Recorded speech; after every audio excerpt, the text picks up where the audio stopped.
통해서 말씀하시고 영광 받아 주시옵소서.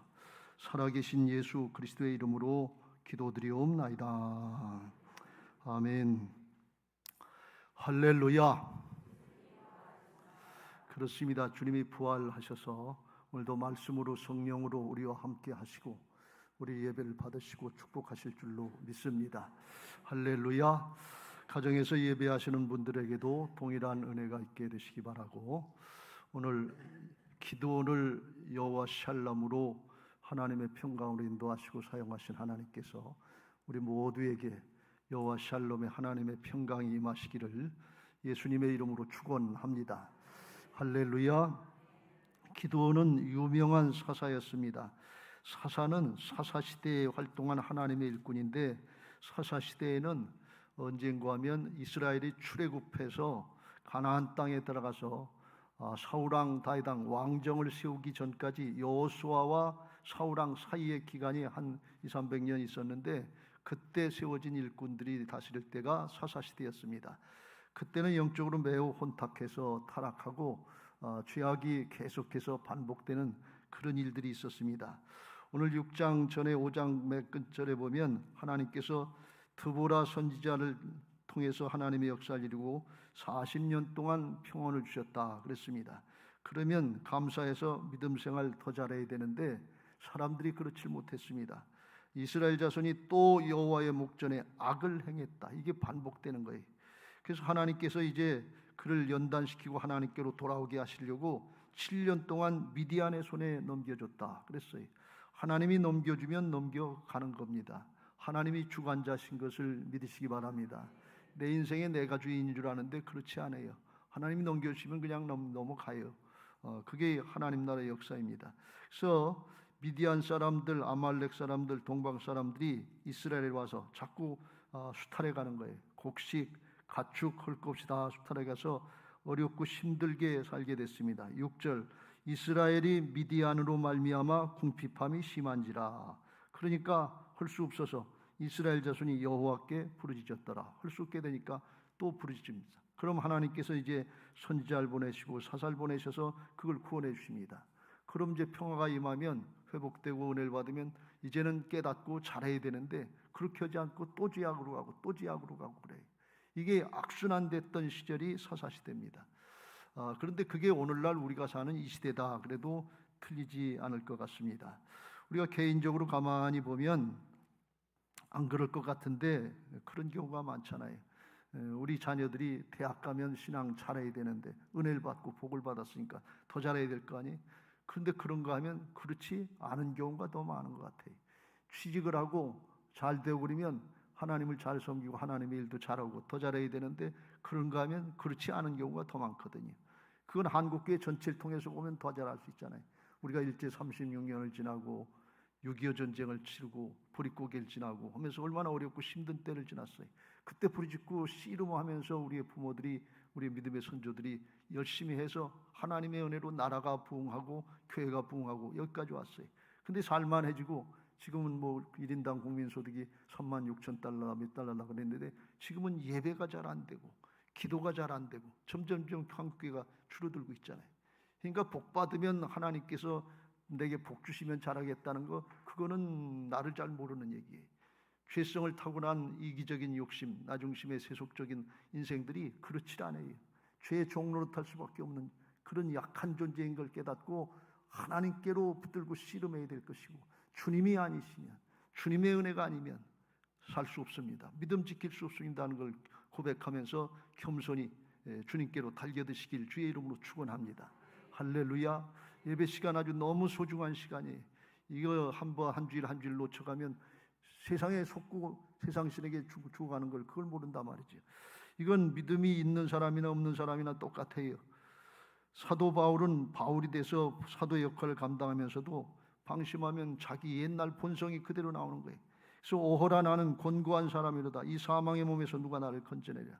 더러운 옛날에 이기적이고 바리새적인 판단하고 정죄했던 이런 모습들이 자꾸 나오는 거예요. 사람은 똑같아요. 그래서 우리가 이걸 잘 경계하고 오늘 하나님께서 주시는 말씀이 내게 주시는 주님의 음성으로, 이 시대에 주시는 주님의 음성으로 들려지게 되시길 주의 이름으로 축원합니다. 할렐루야. 이제 이스라엘이 미디안의 손에 넘어가서 어려움을 당하고, 또 이제 나중에 나옵니다만 이 미디안과 아말렉 족속과 동방 사람들이 13만 5천의 대군을 끌고 그리고 이스라엘 침략하러 오는 거예요. 그러니까 이스라엘에서 누가 대신해서 나와서 싸워야 되는데 대신해서 싸울 장수가 없는 거예요. 지도자가 없는 거예요. 그래서 하나님이 택하신 사람이 누군가 하면 그 사람이 기드온이에요. 사람의 경우로 보면 어려운 일, 큰 일을 닥치면 그 일을 맡기려면 그걸 감당할 만한 능력이 있는지 없는지 그것부터 판단하지 않겠어요? 능력이 없는 사람한테 맡기면 어떻게 되겠어요? 능력이 있는지 없는지 그걸 보고, 과거의 경력은 어땠는지 그것도 보고, 성품은 어떤지, 지도력은 어떤지 일일이 따져보고, 세상에서는 뭐 관상은 어떤지 뭐 관상도 본다고 그러는데 차후지는 이 자세하게 보고 그걸 맡기는 거예요. 인사가 만사라고, 인사 한번 잘못되면 큰일 나거든요. 그래서 이렇게 뽑아야 되는데, 오늘 본문의 말씀에 여러분이 같이 읽으신 것처럼 기드온은 전혀 그렇지가 않은 거예요. 하나님이 뽑은 사람은 그렇지 않은 거예요. 지금 이 일은 크게 벌어졌는데 하나님이 뽑은 사람은 하나님의 말씀 앞에, 하나님 앞에 믿음으로 준비가 안 된 사람이, 시골 촌뜨기 같은 그런 사람을 택하셔서 하나님이 사용하시려고, 첫 마디가 12절에 여호와의 사자가 기드온에게 나타나 이르되 큰 용사여 여호와께서 너와 함께 계시도다. 큰 용사여. 그래. 안 믿어지는 얘기, 믿을 수가 없는 얘기라는 거예요. 하나도 준비가 안 됐으니까, 예상도 못했으니까 그럴 수밖에 없죠. 그러니까 이 기드온이 대뜸하는 얘기가, 하나님이 함께 하신다고요? 하나님이 함께 하시면 우리나라가 왜 이 모양 이 꼴입니까? 왜 남의 나라에 압제를 당하고 다 뺏기고 이렇게 어려움을 당하게 하십니까? 이스라엘 백성들을 애굽에서 올라오게 하실 때 하나님이 이적을 행하시고 기적을 행하신 하나님이라고요? 그 이적 그 기적 다 어디 갔어요? 아무것도 없는데 지금 당하고 있는데 뭐가 이적이고 기적입니까? 하나님 살아계시면 그럴 수 있어요?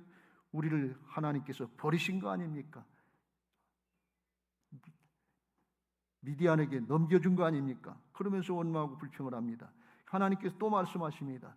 14절에 너는 가서 이 너의 힘으로 이스라엘을 미디안의 손에서 구원하라. 내가 너를 보낸 것이 아니야. 나 하나님이, 전능하신 하나님 너를 보냈으니까 걱정하지 말고 가서 싸워서 이기고 구원해라, 그런 말씀이. 그랬더니 제가 뭔데 거기 갈 수 있습니까? 오지어 내가 무엇으로 이스라엘 구원하리까? 부서 나의 집은 므낫세 중에 극히 약하고 나는 내 아버지 집에서 가장 작은 자인데 뭘 가지고 싸워서 이기겠습니까? 안 됩니다. 그런 생각이죠. 16절에 다시 주님이 말씀하십니다. 여호와께서 그에게 이르시되 내가 반드시 너와 함께 하리라. 내가 미디안 사람 치기를 한 사람 치듯 하리라. 그랬더니 이제 기드온이 마음이 어떤지 의심이 돼서 하는 얘기. 그러면 주님이 말씀하시는 분이 주 되시는 거, 하나님 되시는 표징을 좀 보여줘요. 표적을, 증거를 보여주세요. 그런 요청을 합니다. 그러니까 하나도 준비가 안 된 이런 시골 촌띠 같이 소심한 사람, 두려움과 불신앙의 사람을 하나님이 택하셨다는 것입니다. 그래서 이 사람을 통해서 나중에 미디안 13만 5천을 기드온의 300용사를 택하게 하셔서 물리치는 걸 볼 수가 있어요. 근데 어떻게 해서 이런 일이 있었느냐 하는 것입니다. 여기서 우리가 먼저 하나 깨달아야 될 것은 뭔가 하면, 하나님이 사람에게 하나님의 일을 맡기실 때 그 사람 개인의 능력에 맞는 일을 맡기시는 것이 아니라는 것입니다. 세상에서는 그 사람의 능력에 맞게, 그 사람에 맞게 적재적소에다 배치를 하지만 하나님은 하나님 나라 차원에서, 하나님의 차원에서 맡긴다는 사실을 우리가 깨달아야 될 줄로 믿습니다. 그래서 하나님이 하나님의 일을 하시는 거예요. 그러니까 하나님 앞에 쓰임받는 사람, 하나님의 큰 용사가 될 수 있는 사람은 어떤 사람인가 하면, 하나님이 일하실 수 있도록, 나를 붙잡고 자기를 붙잡고 일하실 수 있도록 믿음으로 순종하는 사람이고, 하나님이 일하실도록 장을 열어드리는 사람이 하나님 앞에 큰 용사가 되고 큰 일꾼이 되는 것을 믿으시기 바랍니다. 할렐루야. 하나님의 나라는 영적인 역사고 생명의 역사예요. 생명을 살릴 수 있는 분은 아무도 없어요. 영원한 생명을 누가 살립니까? 하나님만이 하실 수 있어요. 그러니까 하나님이 하시는 방법대로, 하나님의 뜻대로 맡기고 따라가는 사람이, 그 사람이 일꾼이에요. 그래서 세상의 사람들하고 생각하는 게 달라야 돼요. 사람은 재주가 있고 능력 있고 학벌이 있고 이런 것들이 있어야 크게 쓰임 받을 것 같은데, 하나님은 그렇게 말씀하시지 않아요. 바울을 통해서 말씀하신 고린도전서 1장의 말씀도 그런 뜻이에요. 형제들아 너희를 부르심을 보라. 육체를 따라 지혜로운 자가 많지 아니하며 능한 자가 많지 아니하며 문벌 좋은 자가 많지 아니하노다. 그러나 하나님께서 세상에 미련한 것들을 택하사 지혜 있는 자들을 부끄럽게 하려 하시고 세상에 약한 것들을 택하사 강한 것들을 부끄럽게 하려 하시며 28절 하나님께서 세상에 천한 것들과 멸시받는 것들과 없는 것들을 택하사 있는 것들을 폐하려 하시나니 왜 그러냐? 이는 아무 육체도 하나님 앞에서 자랑하지 못하게 하려 하심이라. 하나님의 일은 사람 나타내려고 시키는 게 아니에요. 사람의 역사, 치적을 드러내려고 하시는 게 아니에요. 생명을 구원하시려고 하시는 하나님의 역사인 것을 믿으시기 바랍니다. 하나님이 일하셨구나. 하나님이 살아계시구나. 그걸 깨닫고 그 하나님을 믿고 영생을 얻고 영원토록 복받게 하시려고 하는 하나님의 구원의 역사인 것을 믿으시기 바랍니다. 사람 드러내려고 하는 게 아니에요. 아무도 하나님 앞에서 자랑하지 못하게 하려 하며 자랑하고 그걸로 끝나면 무슨 소용이 있어요? 다 지옥 가고 멸망으로 떨어지는데 죄악으로 죽게 되는데 그걸 나타내려고 하는 게 아니에요. 그래서 이걸 잘 깨닫고 하나님 앞에 우리가 쓰임받는 데 있어서 이게 모자란다 저게 모자란다 그렇게 원망하지 말고 하나님 앞에 내가 그 말씀 앞에 하나님의 뜻 앞에 하나님이 내게 주신 사명 앞에 순종하고 있는지 그것부터 점검하시길 주의 이름으로 축원합니다. 할렐루야. 이건 또 우리에게 뭘 말씀하고 있는가 하면 역으로 뒤집어서 생각해 보면 하나님 앞에는 누구든지 쓰임받을 수 있다는 거예요. 학벌이고 재주고 능력이고 돈이고 권력이고 이런 것 가지고 쓰임받는 게 아니다 그러는 말씀. 만약에 그런 것 가지고 쓰임받는다면 대통령 권력 있는 사람 쓰임받게 할 거고 재벌 권력 돈 있는 사람 쓰임받게 할 거 아니에요. 근데 거기서 구원의 역사가 나타나지 않아요. 복음의 능력 하나님의 능력으로 나타나는 것을 믿으시기 바랍니다. 누구에게 그걸 믿고 순종하는 사람을 통해서 나타내시는 것을 믿으시기 바랍니다. 할렐루야. 이게 하나님의 나라의 역사예요. 그래서 이걸 깨닫고 주님의 이름을 높이고 하나님에게 영광을 돌려가는 그런 사람들을 하나님이 사용하셔서 하나님의 역사를 나타내시고 하나님 나라를 확장하는 역사에 쓰임받게 하시는 줄로 믿습니다. 소년 다윗이 그런 사람이었죠. 블레셋 장수 골리앗이 나타나서 아침 저녁으로 조석으로 40일 동안 하나님을 조롱하고 모욕합니다. 내 하신 하나님이 살아계시면 나와서 싸워라 그러면서 조롱합니다. 그때 소년 다윗이 나가서 이렇게 얘기합니다. 다윗이 블레셋 사람에게 이르되 너는 칼과 창과 단창으로 내게 나아오거니와 나는 만군의 여호와의 이름 곧 내가 모욕하는 이스라엘의 군대의 하나님의 이름으로 내게 나아가노라. 또 여호와의 구원하심이 칼과 창에 있지 아니함을 이 무리에게 알게 하리라. 전쟁은 여호와께 속한 것인즉 그가 너희를 우리 손에 넘기시리라. 승리는 하나님께 있다 그런 말씀. 모든 경쟁의 승리는 하나님께 있는 것을 믿으시기 바랍니다. 학업도 마찬가지고 직장도 마찬가지고 사업도 마찬가지고 우리의 인생의 모든 경쟁 싸움의 승리는 하나님의 손에 있어요. 하나님의 말씀에 순종하면서 다윗과 같이 나갈 때 믿음으로 나갈 때 하나님의 손에 붙잡혀서 승리하는 인생을 살게 하실 줄로 믿습니다. 할렐루야. 이와 같이 하나님께서 재주도 없고 능력도 없고 믿음도 없는 사람 같은데 이 기도원을 택하신 이유가 여기 있다 그런 말씀이. 근데 딱 한 가지 우리가 여기서 경계하고 유념해서 봐야 될 것은 뭔가 하면 기드온처럼 그렇게 쓰임받을 수 있는데 아무것도 없고 부족해도 쓰임받을 수 있는데 그런데 안 된다고 난 못한다고 끝까지 고집하고 있는 사람은 안 된다 그런 말씀이. 그렇더라도 부족하더라도 모자라도 하나님의 말씀을 듣고 보니까 그런 걸 깨달으면 자기를 바꿔나가려고 마음을 바꾸는 사람이 하나님의 역사에 준비되고 하나님이 인도해 주시고 하나님이 임마누엘로 함께 하셔서 쓰임받게 하시는 것을 믿으시기 바랍니다. 여러분 하나님을 향해서 마음 문을 여시기를 주님의 이름으로 축원합니다. 마음 문을 열어야 돼요. 내 자신에 사로잡혀서 평생도록 이게 진리인 줄 알고 이게 하나님 앞에 믿음인 줄 알고 그냥 자기 하나, 자기 능력, 자기 재주, 자기 지식, 자기 판단 여기에 붙잡혀 있으면 하나님은 어디 가신 거예요? 하나님을 믿으시길 주의 이름으로 축원합니다. 하나님께 맡기시길 주의 이름으로 축원합니다. 하나님의 말씀이 그렇다고 그러면 아멘하고 따라가면 아주 좋은데 그렇게 즉시로 못하더라도 하나님의 말씀이 옳다 그러면 조금씩이라도 마음 문을 열고 나를 바꿔나가려고 그러면 내게도 그런 은혜를 주옵소서.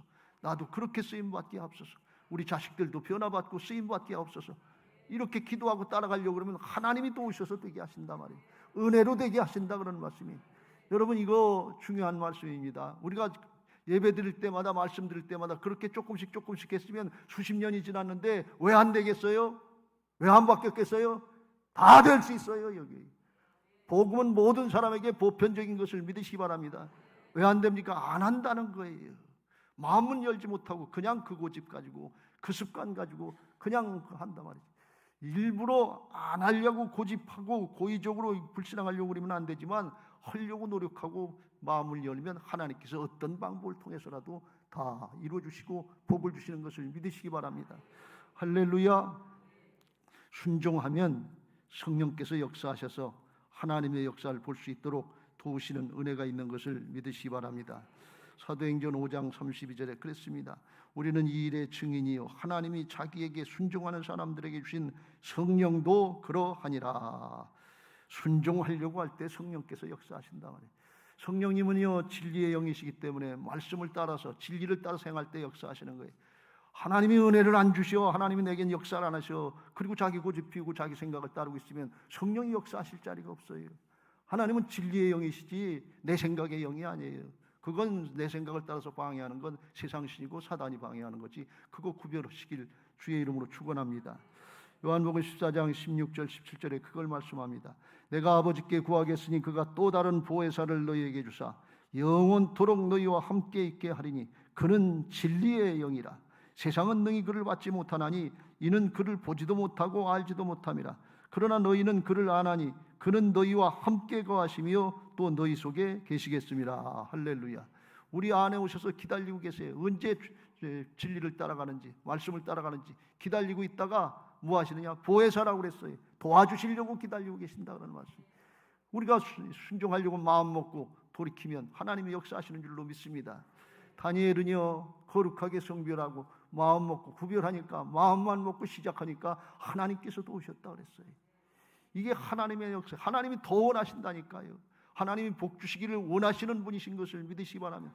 그런데 거기다 내 사정, 내 형편, 내 생각, 내 경험, 내 지식 이것만 하고 그냥 거기서 갇혀 있으려고 그러면 이 안전뱅이 신앙밖에 잘하지 못하는 신앙밖에 안 돼요.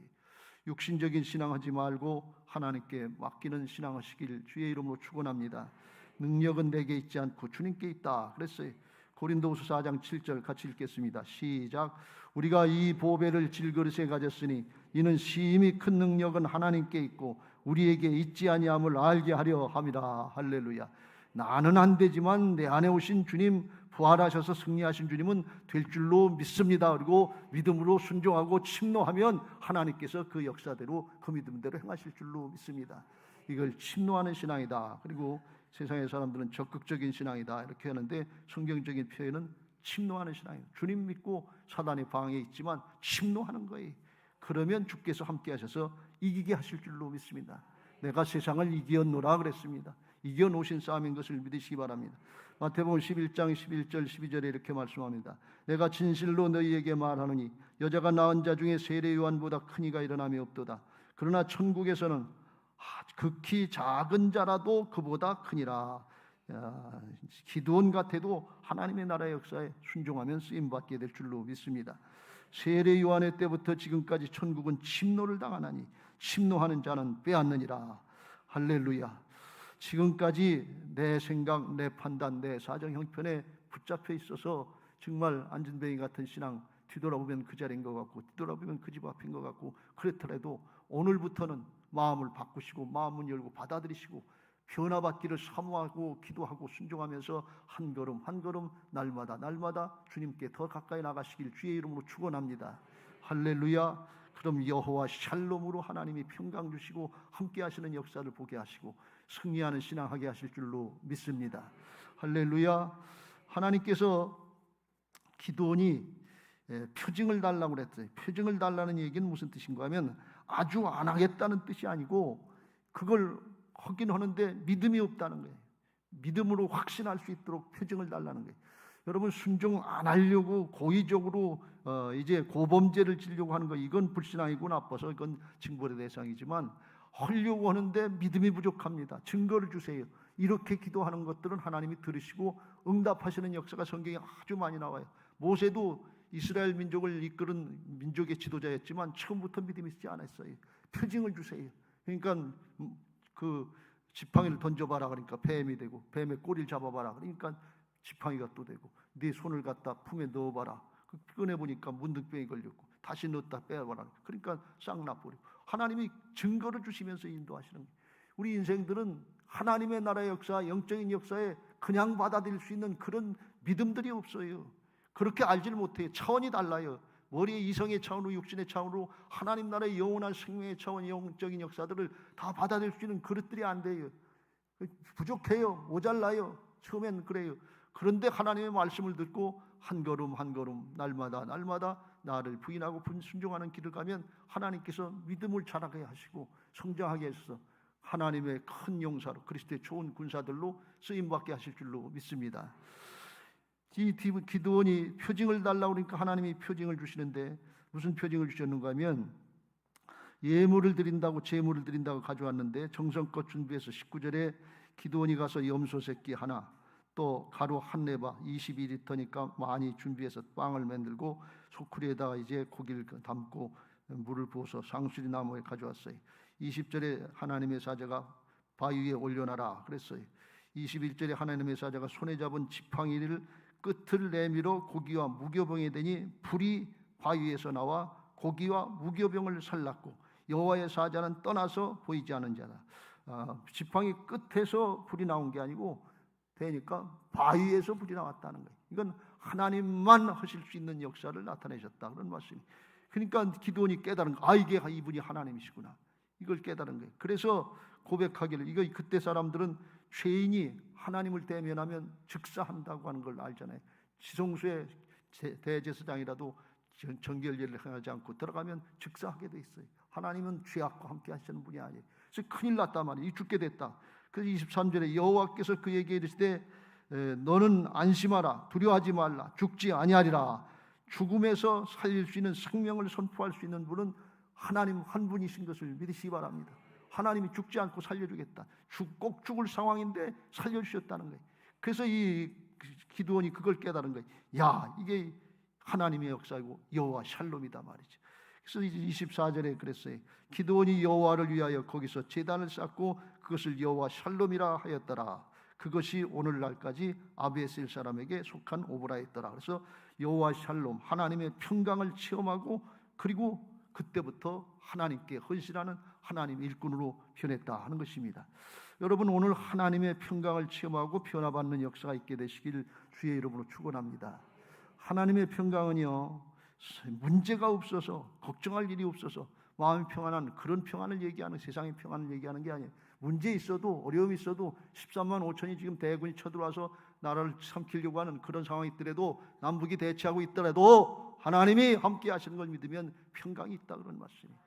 요한복음 14장 27절에 평안을 너희에게 끼치노니 곧 나의 평안을 너희에게 주노라. 내가 너희에게 주는 것은 세상이 주는 것과 같지 아니하니라. 너희는 마음에 근심도 말고 두려워하지도 말라.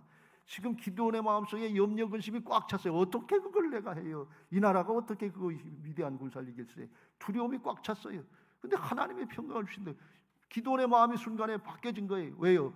죽음을 체험한 사람, 죽음에 직면했다 산 사람은 마음이 바뀌게 돼 있어요. 이게 하나님의 역사예요. 그런데 이 평강을 체험하게 하신 이유가 있어요.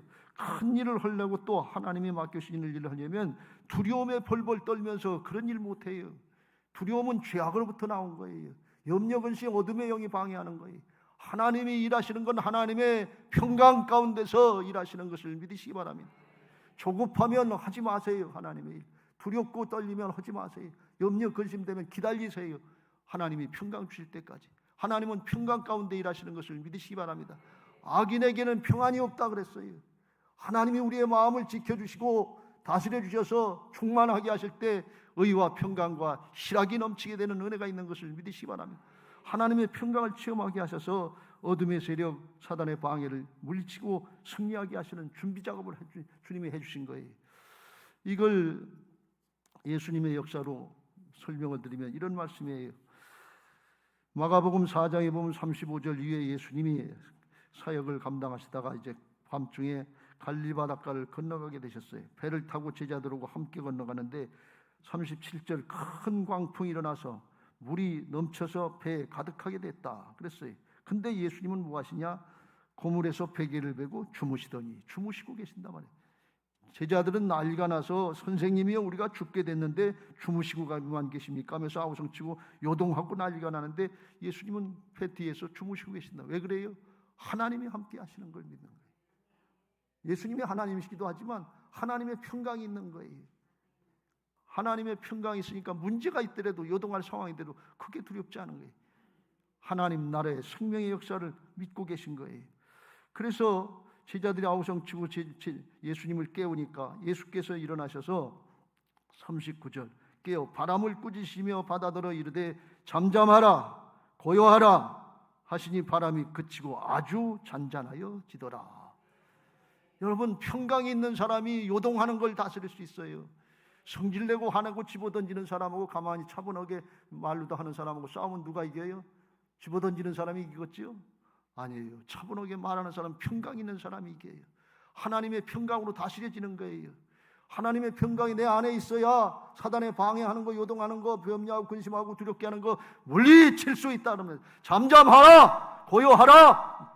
하나님이 평강 가운데 역사하시는 거예요. 하나님은 평강의 하나님이신 것을 믿으시기 바랍니다. 할렐루야. 제자들이 그걸 몰랐어요. 예수님이 일어나셔서 말씀하시기를 어찌하여 이렇게 무서워하느냐, 너희가 어찌 믿음이 없느냐. 믿음이 없다는 거예요. 자기들 어부노릇했으니까 풍랑을 만나면 어떻게 해야 된다는 거 방법 모르지 않아요. 근데 그거 가지고 안 되는 거예요. 근데 예수님이 누구신가 하는 걸 모르는 거예요. 주님을 의지하는 믿음이 없는 거예요. 문제가 아니라 불신앙이 문제다, 그런 말씀이에요. 오늘 우리의 현실의 문제도 사실은 다 여기 똑같아요. 문제가 문제인 것 같은데 문제가 아니라 하나님이 역사하실 걸 믿는 믿음이 없는 불신앙이 문제다, 그런 말씀이에요. 불신앙에서부터 아담과 하와가 범죄하고 불신앙이 되니까 두려움이 오기 시작하는 거예요. 왜? 내 한계를 초월하면은 감당할 수가 없거든요. 근데 하나님이 보실 땐 아무것도 아니거든요. 하나님이 보시면 이건 평강이에요. 기드온이 볼 땐 13만 5천 대군이 이게 불안이고 두려움이고 죽음이고 죽을 길이 꼭 다가왔는데, 하나님이 보실 땐 나중에 물리치는 거 보면 알 수 있지만 그냥 평화예요. 하나님의 역사는 재앙이 아니라 평안인 것을 믿으시기 바랍니다. 장래의 소망인 것을 믿으시기 바랍니다. 예레미야 선지자의 말씀이 70년간 포로 생활 앞에서도 하나님의 역사는 재앙이 아니라 평안이니라 그랬어요. 하나님을 하나님으로 믿으시길 주의 이름으로 축원합니다. 그게 우리의 믿음이 되어야 될 줄로 믿습니다. 믿음의 대상이 하나님이시고 말씀이지 내 능력이고 내 재주고 내가 가지고 있는 돈이나 지식입니까? 그거는 믿음이 아니지요. 우상이에요. 그건 우상 섬기는 거예요. 하나님을 하나님으로 섬기시길 주의 이름으로 축원합니다. 이렇게 하시고 주님이 다스리는데, 이게 기드온에게 평강을 체험하게 한 하나님의 뜻입니다. 평강을 체험하는 사람들은 담대하게 되고 충만한 사람들은 하나님의 역사에 쓰임받게 될 줄로 믿습니다. 근데 요동하는 사람들은 하나님의 역사에 쓰임받지를 못해요. 사단이 주장하고 있고 사단이 방해하고 있는데 오락가락 하지요. 제자들은 예수님을 따라다니면서 훈련을 많이 받았잖아요. 기적의 역사, 능력의 역사를 많이 봤는데도 십자가 앞에서 다 배신하고 도망갔어요. 죽을지언정 주를 부인하지 않겠다, 손에 장에 뭘 짚겠다, 다 쓸데없는 얘기고, 상황이 바뀌고 결정적인 순간에는 배신하고 도망가는 거, 이게 인생이에요. 이게 죄된 자기 중심의 죄성인 것입니다. 이거 하나님 중심으로, 하나님의 말씀 중심으로 바뀌어져야 될 줄로 믿습니다. 야고보서 1장 6절 위에 오직 믿음으로 구하고 조금도 의심하지 말라. 의심하는 자는 마치 바람에 밀려 요동하는 바닷물결 같으니 이런 사람은 무엇이든지 죽게 얻기를 생각하지 말라. 두 마음을 품어 모든 일에 정함이 없는 자로다. 요동한다네. 하나님의 말씀 따르는 것 같다 조금 있으면 자기 생각이에요. 하나님은 바라보는 것 같다 조금 있으면 자기를 바라봐요. 세상을 바라보고 문제를 바라보고, 이게 오락가락 하니까 역사가 없어요. 요동하는 밀가루로 턴단 말이지. 하나님은 평강 가운데 역사하시는 줄로 믿습니다. 오늘 이 말씀을 들으면서 여러분의 마음속에 성령께서 역사하셔서 평강으로 다스려지는 은혜가 있게 되시길 주의 이름으로 축원합니다. 어떤 문제든지 하나님이시면 평강을 선포할 수 있습니다. 예수님처럼 죽음을 이기시고 부활하신 예수님이시면 평강을 선포할 수 있습니다. 하나님만이 평강을 선포할 수 있어요. 성령께서 우리 안에 오셔서 그걸 보증해 주시는 것을 믿으시기 바랍니다. 요한복음 20장 19절 이후에 그걸 말씀하십니다. 이날 곧 안식 후 첫날 저녁 때 제자들이 유대인들을 두려워하여 모인 곳에 문들을 닫았더니 예수께서 오사 가운데 서서 이르시되 너희에게 평강이 있을지어다. 제자들도 붙잡혀서 죽을까 봐 겁을 내고 두려워하겠는데 예수님이 평강을 선포합니다. 예수님만이 하실 수 있어요. 왜? 부활의 주님, 생명의 주님이시니까.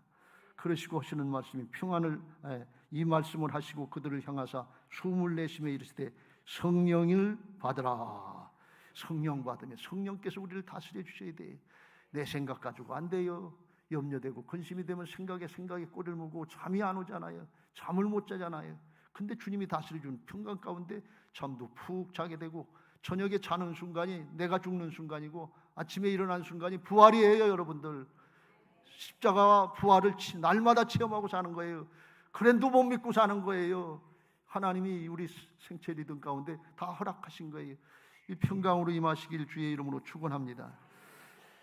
기드온에게 성령의 불로다가 임하셔서 하나님의 역사를 보여주셨는데, 성령의 불로 재물을 태워줬지만 사실을 의미로 생각해 보면 자기 중심으로 불신앙하는 그 옛사람의 모습, 자기 중심의 이 불신앙의 모습, 그걸 성령께서 태워주셨다 그런 말씀이에요. 하나님 앞에 태워져야 될 줄로 믿습니다.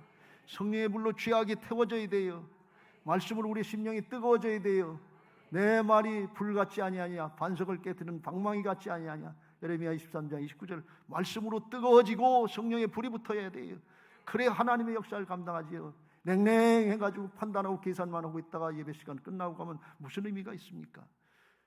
말씀을 받을 때마다 기드온처럼 부족하고 모자랐지만 오늘보단 내일이 낫게 하시고 내일보단 모레가 낫게 하시고 변화받게 하여 주옵소서, 새롭게 하여 주옵소서. 이렇게 신앙했으면 수십 년이 지났는데 다 아주 굉장한 하나님의 일꾼들이 됐을 거예요. 지금까지는 안 됐더라도 지금부터라도 하고 지금부터라도 물려주면 하나님의 역사가 대대로 이어갈 줄로 믿습니다. 할렐루야. 하나님이 이렇게 역사하시고 초대 예루살렘 교회에서도 제자들도 불신하고 도망갔던 사람들 성령의 불이 임하니까 심령이 바뀌어가지고 복음 전자대로 바뀌어지게 된 것을 믿으시기 바랍니다. 엠마오로 가는 두 제자는 누가복음 24장에 보면 예수님이 돌아가셨다 그러니까 에이 이제 우리 사역 끝났다, 닥쳤던 개다, 이게 뭐 끝났는데 뭘 또 다 하겠냐. 그리고 예수님의 부활 소식을 듣고도 믿지 않았어요. 그래서 예수님이 그들을 가는데 길에서 만나 주셨는데 영적인 눈이 가려져서 예수님인 줄 알아보지를 못하는 거예요. 그래서 예수님이 그들을 붙잡고 미련하고 선지자들이 말한 모든 것을 마음에 더디 믿는 자들이여, 그리스도가 이런 고난을 받고 자기 영광에 들어가야 될 것이 아니냐 하고 모세와 모든 선지자의 글로 시작하여 모든 성경에 쓴 바 자기에 관한 말씀을 자세히 설명하시니라. 말씀으로 증명해 주셨어요. 예수님이 십자가 지시고 부활하실 걸. 그 듣고서 이제 여관에 들어가서 같이 이제 하룻밤 자고 갑시다 그러는데 그때 예수님이, 부활하신 예수님이 이제 사라지셨어요. 그때 그들이 이렇게 얘기합니다. 31절 그들의 눈이 밝아져 그인 줄 알아보더니 예수는 그들에게 보이지 아니하는지라. 그때 이들이 서로 말하되 길에서 우리에게 말씀하시고 우리에게 성경을 풀어주실 때 우리 속에서 마음이 뜨겁지 아니하더냐. 왜? 말씀은 영이요 생명이기 때문에 그래요. 성령의 역사이기 때문에 그렇습니다. 말씀 받을 때 마음이 뜨거워져야 돼요. 냉랭하면 안 돼요. 그래야 변화받고 성령의 역사로다가 우리 안에 있던 죄악들이 불태워지는 거예요.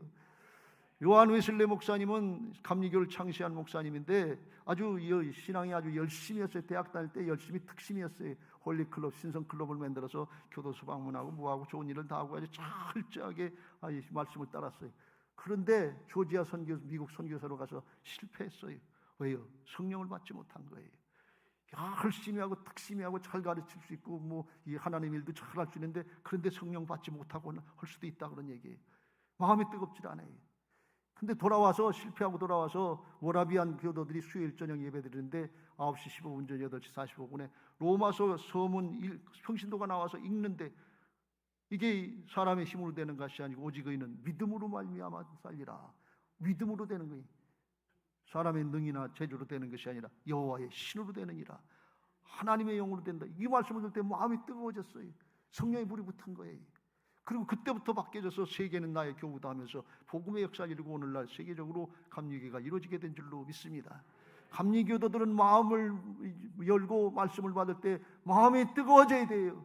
오늘 마음이 뜨거워지는 은혜가 있으시길 주의 이름으로 축원합니다. 내 말이 불같지 아니하냐.